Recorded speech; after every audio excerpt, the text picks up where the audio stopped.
ஏதாவது பிரச்சனைகளை சந்திக்கக்கூடிய சுவாதி நட்சத்திரக்காரர்களுக்கு இந்த மார்கழி மாதம் என்ன மாதிரி நற்பலன் இருக்கு, எந்தெந்த விஷயத்துல கவனமா இருக்குன்றத நம்ம கேட்டு தெரிஞ்சுக்கலாம். சுவாதி நட்சத்திரக்காரங்க இந்த மார்கழி மாதம் எப்படி இருக்கும் அப்படின்னு பாரு. ஏன்னா மனம் இந்த காலகட்டத்தில் சுவாதி நட்சத்திரம் ஒரு அழுத்தத்துல தான் இருக்கும். மனம் எப்போதும் ஒரு கற்பனையில இருக்கும், ஒரு அமானுஷம் சார்ந்த விஷயம் எதையும் ஒரு ப்ரிடிக்ட் பண்ண முடியாத ஒரு சூழல்ல தான் இருக்கும். இந்த காலகட்டத்தில் என்னன்னாக்கா நிறைய முயற்சிகள் எடுத்திருப்பாங்க. அந்த முயற்சிகளை பார்த்தீங்கன்னா ஏதோ ஒரு தடை தாமதங்கள் வந்துகிட்டே இருக்கும்.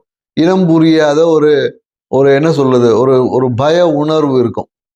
அதே போல என்னன்னாக்கா எந்த விஷயத்திலும் முடிவு எடுக்கிறதுல பார்த்தீங்கன்னா ரொம்ப தடுமாறுவாங்க. இந்த காலகட்டத்தில் அப்படி தடுமாறி ஏதோ ஒன்று எடுப்பாங்க. அது பார்த்தா தண்ட செலவா போய் முடிச்சிருக்கும். இந்த காலகட்டத்தில் இந்த சுவாதி நட்சத்திரக்காரங்கள் எடுக்கக்கூடிய முடிவுகள் ரொம்ப அதான் சொல்லுவாங்க, ஒரு 10 ரூபாய்க்கு ஆசைப்பட்டுட்டு 10,000 ரூபாய் இழக்கக்கூடிய வாய்ப்புகள் இருக்கு. அதனால இந்த காலகட்டத்தில் ஏதோ ஒரு பொருள் வாங்குறீங்கன்னா கூட தேவையான்னு வாங்குங்க. ஏன்னா ஆசைப்பட்டு வாங்கின அந்த பொருளை நீங்க பயன்படுத்தாம அந்த பொருள் விரயமாகும். தேவையில்லை தண்ட கடன் ஏற்பட வாய்ப்பு இருக்கு. சில பேருக்கு என்னன்னாக்கா புதிய கடன் வாங்கக்கூடிய ஒரு சூழல் இருக்கும்.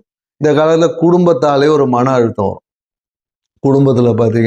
குடும்பத்தில் இருக்கக்கூடிய நிகழ்வுகள்னாலே ஒரு மன அழுத்தம் ஏற்படும்.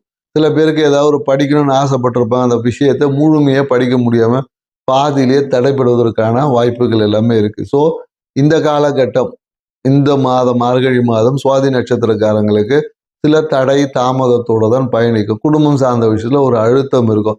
இது எல்லாம் தாண்டி வெற்றி அடையக்கூடிய ஆற்றல் உங்களுக்கு இருக்கு. அதனால இந்த காலகட்டத்தில் எப்படியோ நீங்க ஒரு உக்கிர தெய்வ வழிபாடு செய்வதன் வழியாக எப்படியும் நீங்க இந்த காலகட்டத்தில் பார்த்தீங்கன்னா வாராகி வழிபாடு கண்டிப்பா செய்வாங்க. அப்படி இல்லைன்னா பிரித்திங்கா, அப்படி இந்த மாதிரி காளி, இந்த மாதிரி உக்கிர தெய்வ வழிபாடுகளை உங்களை நோக்கி ஈர்க்கும். அந்த கோயிலுக்கு கண்டிப்பா நீங்க போவீங்க. இல்லைனாலும் போய் வழிபாடு செஞ்சுட்டு வாங்க. உங்க வாழ்க்கையில எல்லா தடையும் மீறி ஜெயிச்சு வெற்றி அடையக்கூடிய ஆற்றல் உங்களுக்கு அதிகமா பெருகும். நன்றி, வணக்கம்.